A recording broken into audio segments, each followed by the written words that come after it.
Hey, you, do me a favor, subscribe to this channel.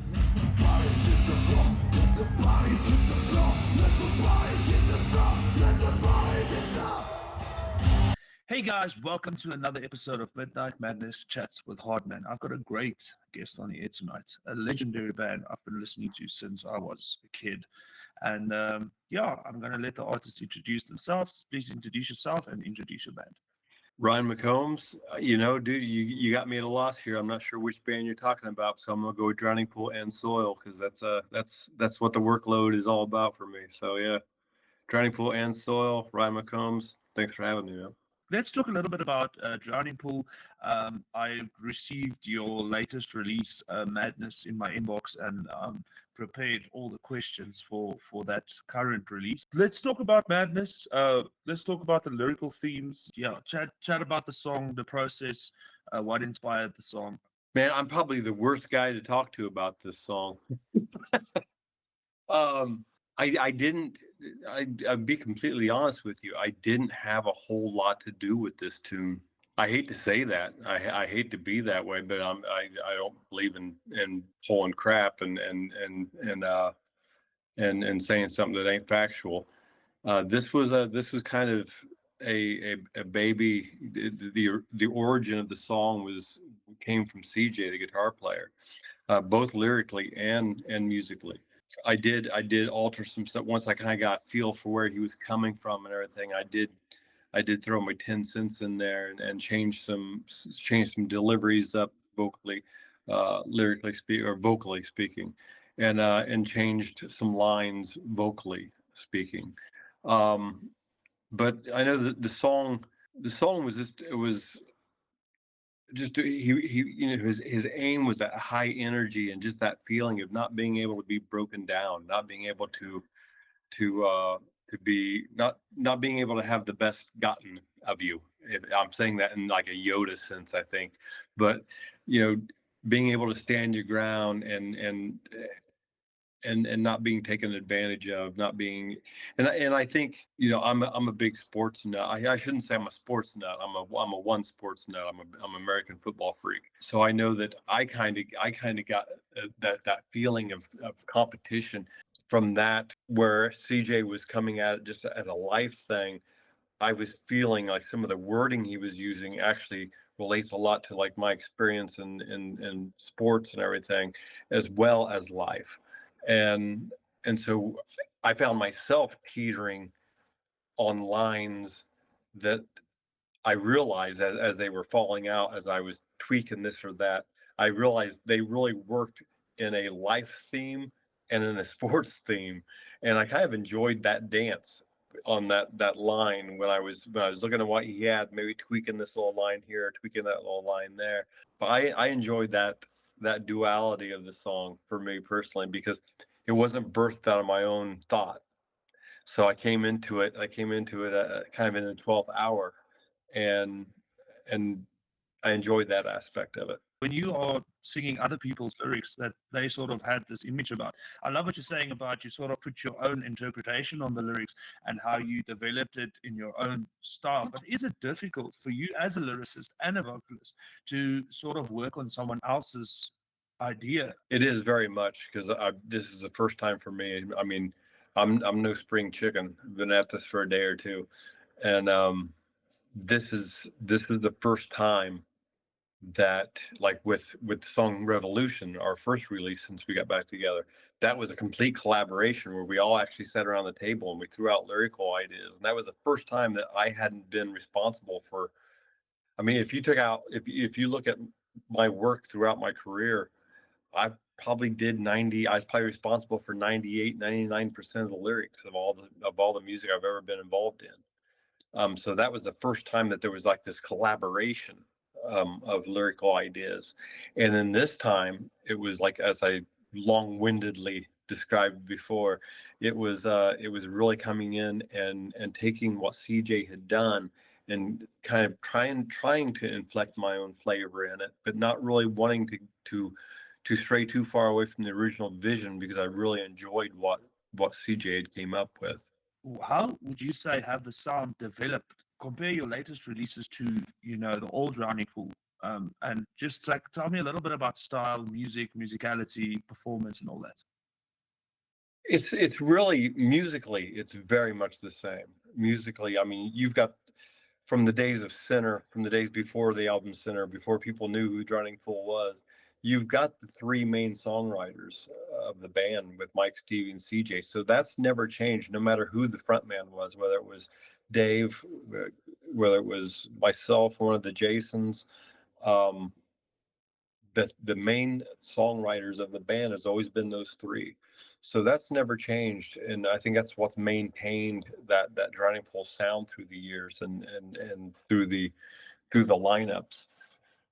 So that aspect, the musical aspect, really hasn't changed at all. The way the songs are presented, the way the music is like, whether it's Stevie, whether it's CJ, whether it's Mike that comes up with an idea of a song, and then really it's kind of CJ then that takes the ideas, whether it's his own or whether it's Mike or Stevie's, and really builds it into something that we can all sink our teeth into then. And then once he does that, then everybody kind of grabs a hold of what CJ has done with the ideas, whoever's idea it was. And then everybody takes that, and then they all put their own flavor on that entity.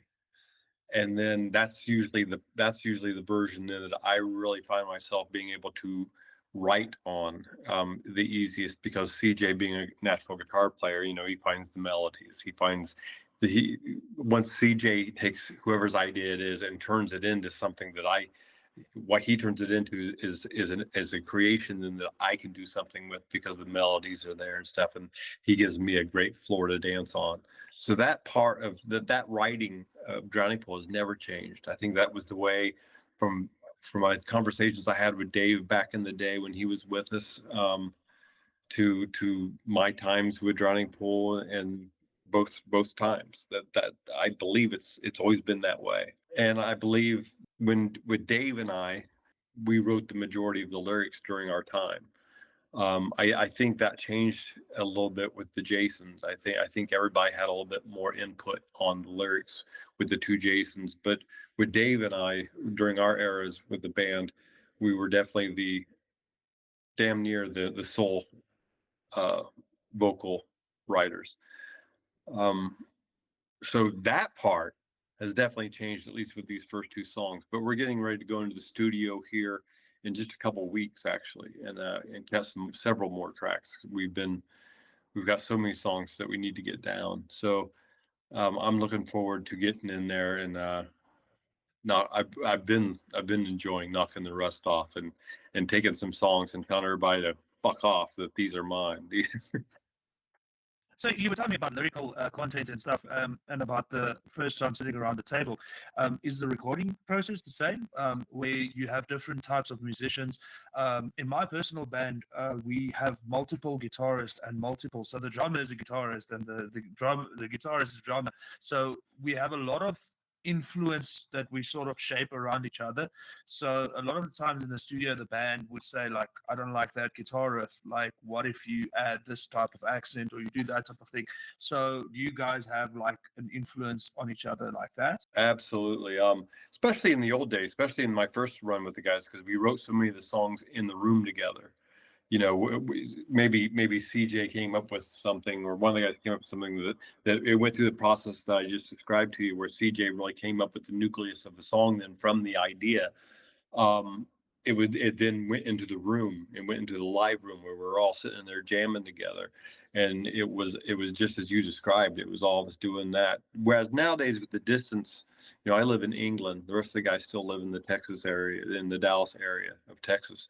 And everybody's in a different place in life, to where the getting together and all being in the same room together, those times are few and far between these days. So a lot of that does take place in the studio, where that's cool. But how about this? How about we extend that part? I think pretty much what you're saying. Extend that part. Try this over here. Try maybe. I'm not going to act like I can't talk guitar. I can't talk guitar. So I'm not even going to try. But it's try this. Try maybe a key change, whatever. That kind of crap takes place nowadays in the studio. But you won't find, when you look at the fact that like Stevie, Mike, and CJ have been in a band together for 20 plus years. Next year, 2026 will be the 25th anniversary of the album Sinner. And they were playing together well before they introduced Sinner to the world. So there is a freedom there that I think sometimes you wish the other guy would shut up, because I think there's a little bit too much freedom. But there are families of blood family, that aren't as close as these guys are, and so there is no holding punches. There is no, if anything, there's probably saying shit in a super shitty way just to see if you can get a response.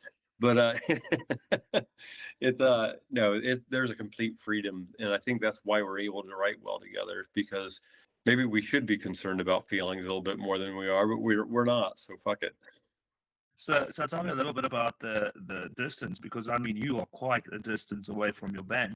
How does the dynamic of that work? The past 2 years have really sucked, because we spent so much time on the road, and sometimes you'd only have 4 or 5 days in between runs, between tours.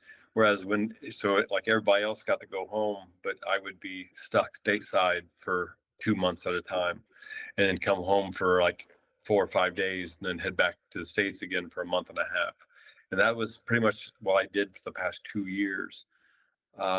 So that aspect of it really did suck. It did.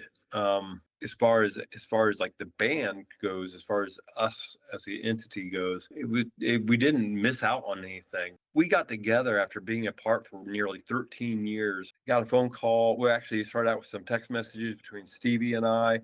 Next thing you know, I'm like, hey, are you sure? Because Stevie's a Texas boy. He don't small talk. He doesn't like to shoot the shit. If he's getting a hold of you, there's a reason. So about an hour into the messaging back and forth, finally I was like, man, are you sure you're all right? And he's like, actually, I was wondering if you'd be interested in getting back together and doing like a few reunion shows. And I was like, absolutely, man, because I missed playing with the guys. And about 2 days later, their manager at the time called me and was like, no, man, we're not doing reunion shows. You're back in the band. We got a show with Pantera in a couple of weeks. So the guys said, let's just kind of let's pull enough stuff from your old set that you used to do back 13 years ago, and just rely on muscle memory, fly in a couple of days before the show, try to get a rehearsal. And that's exactly what I did. I flew in like a day or two before the first show, and we jammed together. I can't remember if it was once or twice that we jammed, that we practiced together before that first show together in 13 years. But that first practice was like it's like we hadn't missed a beat. It's other than the fact that there was a lot more white hair in the room, and in between songs, when people would pick up their phone to check messages and shit, they had to hold the phone a lot farther away from their face so they could read this damn thing. Other than that, nothing had changed. So it was awesome. And that's the way we are still to this day. I mean, we can take a month off, like take the holidays off or something, and we get back together. We fly into the show. We fly into the first show. Maybe we shouldn't, but we fly into the first show, and there's no rehearsal. We know these songs inside and out. We know by body language if somebody's going to take a left turn in a song or not. So and I say that, and it's usually me that's taking the left turns, and luckily they know my body language. So it's awesome. Yeah, that's chemistry amongst brothers. I think it's something special. And tell me a little bit. Obviously, you've got another band that you're running, and the moment you guys decided, like, listen, we're getting back together and playing with bands like Pantera, and that was obviously with the Zakk Wylde taking guitar, and I think that was an insane moment. Tell me about the conflict in your other band when this started happening. Like, was there any conflict, or was there any like suspicion, like, holy shit, like maybe this is the end, or Now I think with Soil, we all came up in our two debut albums weren't far apart from each other. We all came up into the business together, and shortly, COVID wasn't that far off into the rearview mirror at the time. Soil's schedule was was pretty open. No one had an issue with me doing both. Drowning Pool definitely didn't. Soil didn't have any issues, and to this day doesn't have any issues. It's become a challenge here and there. Like next year, for instance, will be the 25th anniversary of both bands' debut albums. So both bands have a lot of plans that they want to push through. So next year will be challenging for me. I know that there's been talk of a lot of U.S. festivals are both bands are going to be receiving offers for some of the big shows, and so they've already started to sprinkle in the little hints that how do you feel about doing both bands type things. But yeah, so I know next year will be very challenging for myself. But to this point, there's been no bad blood. Everybody's worked really well together and very understanding of one another's desire to do this, that, or the other. So it's been great, and it's very much a tip of the hat to the guys in both bands. I normally do this thing where I ask some fans to ask questions. We've been chatting back and forth, but I only learned that I was going to interview you basically today. So I didn't have a lot of time to ask people for fan questions, but a few of them did come in. Bryn asked, Bryn is a South African musician, friend of mine, great guy. He asked, what is your favorite song lyrically, and what is your favorite song to perform? There are a few songs that would fall into the category of favorites, and none of them were singles. I think that probably holds true with a lot of musicians. It wasn't necessarily the commercial song that you found yourself being attracted to. There's a song called "Love."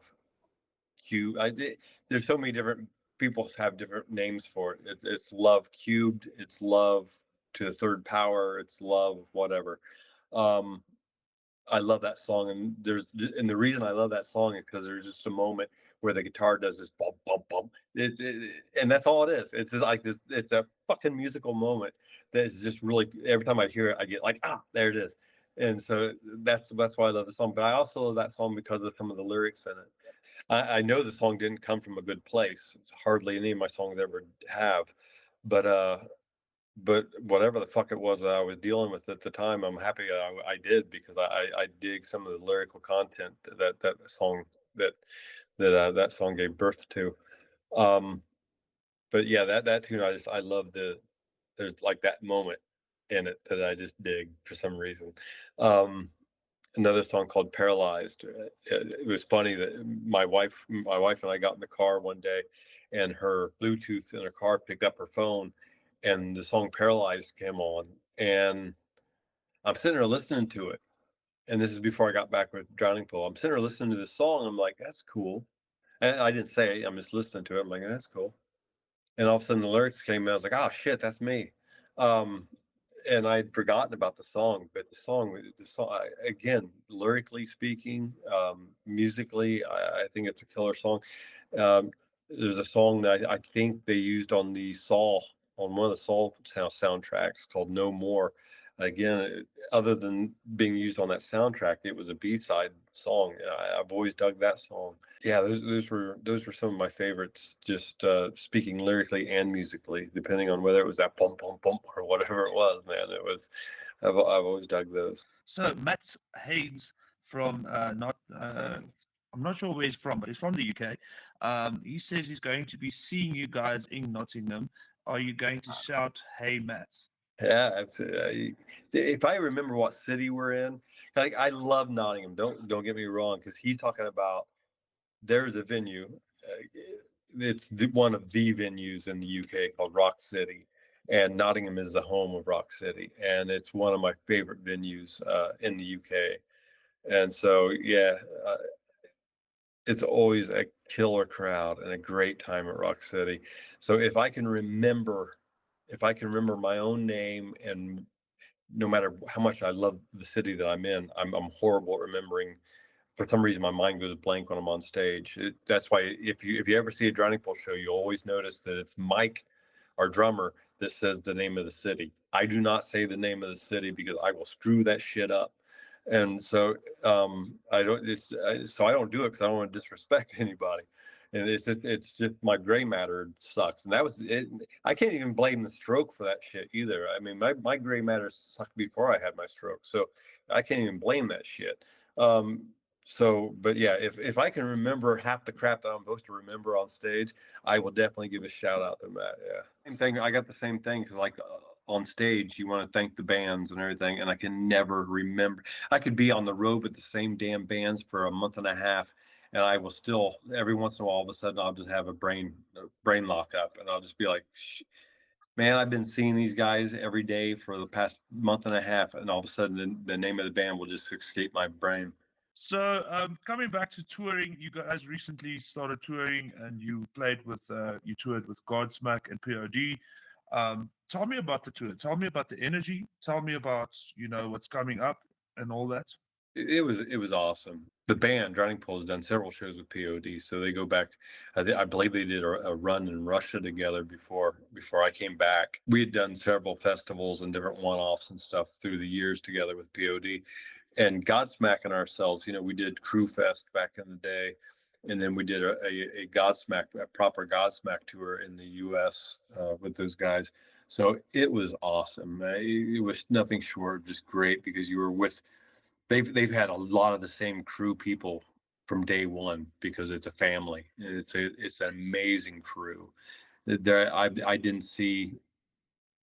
No one's ever in a bad mood, man. Everybody's it's such a pleasant atmosphere and such a great thing to be a part of. That family that the Godsmack crew has, the Godsmack band and crew has.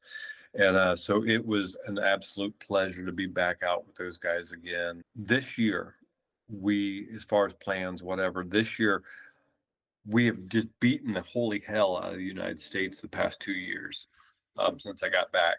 And other than we left, what was it, 2 Christmases ago, we went over and we did a bunch of military shows over Christmas. We left December 23rd and got back January 3rd, and we spent the entire holiday season doing shows at different military bases in Europe for the troops that couldn't go home for the holidays. And other than that, we've just been beating the shit out of the U.S. to where we wanted to focus this year on territories outside the U.S. So we early in the year we did a run in Australia with Alien Ant Farm. We just did the Godsmack tour with POD, and we've got a European run coming up with to do a lot of your festivals like Wacken and Reload and Brutal Assault and Alcatraz, and then with some dates getting from one festival to the other there in Europe, and then we come back over this way in November and do a proper UK tour. Other than that, the only stuff in the US that we're doing is we're doing a lot of your bigger fests and stuff. So we're just doing like one-offs and some medium-sized festivals there in the US that we're just flying in and doing those one singular shows or maybe 2 shows for the weekend and then going back home. So we've got stuff for every month this year, but not all of it is the touring that it was the past 2 years. So it's going to be a little bit nicer on my old body this year, but it's going to be much needed because 2026 is going to be fucking nuts. And this is no shit. I don't know how many times I've said just recently, for some reason, just recently, 2 different occasions. I know the subject is, I know it was me and Marcus from POD talking one day, and I had the same conversation with somebody else, and it was places that we wanted to play, had the chance, but something happened and it didn't happen. And for me, that was Africa. And there was the other band that I'm in. Soil got an invitation to come over and do a tour. And not to bring up bad memories, I don't know what it was several years ago, and it was like when the Ebola virus had broken out in certain areas of Africa. And so only knowing what we know because we get fed bullshit American news TV, which is complete fabricated bullcrap, which really sucks because when you live somewhere like the United Kingdom, all they get is the same crap that the U.S. news is promoting. So all they know about American politics is the bullshit that American news channels fucking push. Anyway, I almost got political. But the so the only thing that we knew was, we're getting fed all this horror stories about the Ebola virus and all this crap. So we're like, we really appreciate it. We'd love to have this conversation again down the road, but at this point in time, we need to pass on it. And then we never got offered again. And so this point in my career, no matter what band, both bands, I've never been offered a tour over in any part of Africa. So other than that one time that we had to graciously turn down, and it's never been offered since. But we would jump on that in a heartbeat. I'm pretty sure I've never heard of anyone locally with Ebola. Just say. CNN said everybody was dropping over dead. I'm surprised you're alive, really. CNN had you all dead. It was fucked up. We've got some pretty hardcore crime, but we embrace it. Like, we all scallum at the end of the day. Scallum being a thief, but I'm just joking. No, we've got a little thing brewing at the moment in this country, and we've got our buck and metal battles happening to try and go to Germany and all that. And we've got Ramfest, and Ramfest, I don't know who's coming. Like, I'm part of the promotion team, so I'll promote on social media and all that. But we've got a very vibrant music scene, so definitely need to chat to some people and get you guys over. I unfortunately do have the funding for that. I know tours and big bands are expensive. But yeah, definitely would be keen to check you guys in. Talking of live performances, what was your biggest moments on the last tour? It sucks, but it's an awesome problem to have. I can't think of a show that there wasn't a kick-ass moment in. It was when I say it was an awesome tour, it really was. It was that, and dude, we were first of three. There's only three bands on that tour, and we were the first one. So we only played a handful of songs. So we went up there and we just went for it for the time that we had. So there was no time for any slacking or any of that crap. It was go time from the moment our feet hit the stage, man. It was we were going 100 miles an hour, and the crowd was enjoying it, and we were just feeding off of each other. So every show was just, you never had an opportunity for your adrenaline to wane, because before that happened, you were having to get off the stage. So every show was awesome. So if Madness were a movie, what movie plot would it have? It would be the type of movie that I wouldn't watch. That's the best way I can put it, because it would be one of those high energy graphic movies, and I don't watch. I'm a comedy guy. I'm a comedy. I'll admit it right goddamn now. I'm a superhero geek. I'm a Thunderbolts came out. My wife's making me wait till Saturday to go watch it. I'm pissed off about it, but I'm waiting till Saturday. So I am a comic book geek. When I was a kid, I was, but when I was a kid, so for me, it's kind of cool to watch all that shit come to life on the big screen. So I get a kick out of that. So when I say I'm a comic book geek, it's my childhood kind of reliving it in movies these days. But no, I'm a comedy. I'm a action type movie guy. But with Madness, the whole, taking over me, I would picture more of a fast-paced psychological fuck up. That's what I would say Madness would be. What is the weirdest fan art or fan gift that you have ever received? Man, I don't know. I can't think of anything real. Oh, whoa, shit. No, I got you. Somebody took a wooden spoon and took yellow yarn and did hair on it and everything, and then drew my face on the wooden spoon. And so they made a wooden spoon of me and gave it to me. So that was not an everyday occurrence type thing. So that was odd. But other than that, man, I've gotten a lot of artwork, a lot of paintings, a lot of drawings and stuff. And um, different styles, different mediums, and man, they're all cool. I mean, just the simple fact that somebody took the time of day to sit down and share their art, and it has something to do with me also is that's pretty awesome. That's a wow. I mean, it's very humbling. So any of that, I wouldn't say any of the art was weird. It was all just really appreciated and pretty awesome.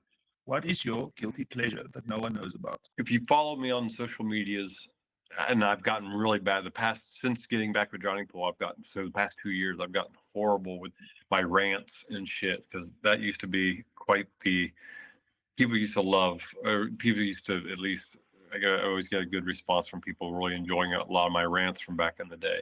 Um, but because of that, people really had a window into the way my gray matter works and my likes and dislikes.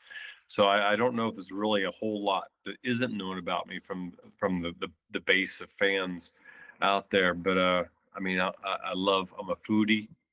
I'm 5'5". The fact that I don't weigh 350 pounds is amazing because I love food. I'm a huge and I love all kinds of food. I'm a huge American football fan. I like to paint, but I don't paint. I don't paint like on. I suck. My wife is the artist. I don't paint. What it is when I was a little kid, my dad painted lead miniatures. He wasn't into the gaming or anything. But he was into the 40 the larger lead miniatures, and he used to like paint historical figures and stuff like that. So as a little kid, I started painting alongside him, and then from that point on, I got kind of into your fantasy type characters. I never was one. I tried to play D&D and stuff like that when I was a kid, when I was a little kid, but I never got into it. But I enjoyed painting those little lead miniatures. And to this day, if I get a period of time off, I'll break my paints out, and I've still got a bunch of different lead miniatures. Nowadays they aren't lead; they're like resin. But I still got some lead miniatures too that I've yet to paint. That I'll pull one out and I'll start tinkering around on it. So I enjoy that. I enjoy writing. I've been sitting on a book now for several years that people have been hounding me to get released. And eventually maybe I'll do that. But I enjoy writing, painting, eating, and also eating. I also enjoy my food, and unfortunately, um, the universe is not that kind to me, so I'm a fat fuck. Thank you so much for your time. I really appreciate it. If there's anything else you'd like to add, I'll say this, regardless of which band of mine that you're a fan of out there, both bands are we've seen two songs released so far with Drowning Pool, with Revolution and Madness. And like I said, within the next 2 weeks, 2 to 3 weeks, we'll be hitting the studio and doing several more songs. So there is the plans on releasing an actual collection of music with Drowning Pool. Within the next 2 weeks, Soil's going to be starting the writing process. So as I mentioned before, 2026 is the 25th anniversary of Center for Drowning Pool and for Scars for Soil. Both bands are planning new material, so I'll be getting my fill of writing, and which I can't wait. I miss it. So yeah, new music, a lot of shows coming still to be announced. There's a lot of shows that have already been announced, but there's still more that we have we're not allowed to announce yet. So a lot of shows yet to come, and a very, very busy 2026 for both bands. It's a big thanks to somebody like yourself that gives me an opportunity to connect with the people that allow me to do what I do. I really appreciate it. until next time, I've been Hardman.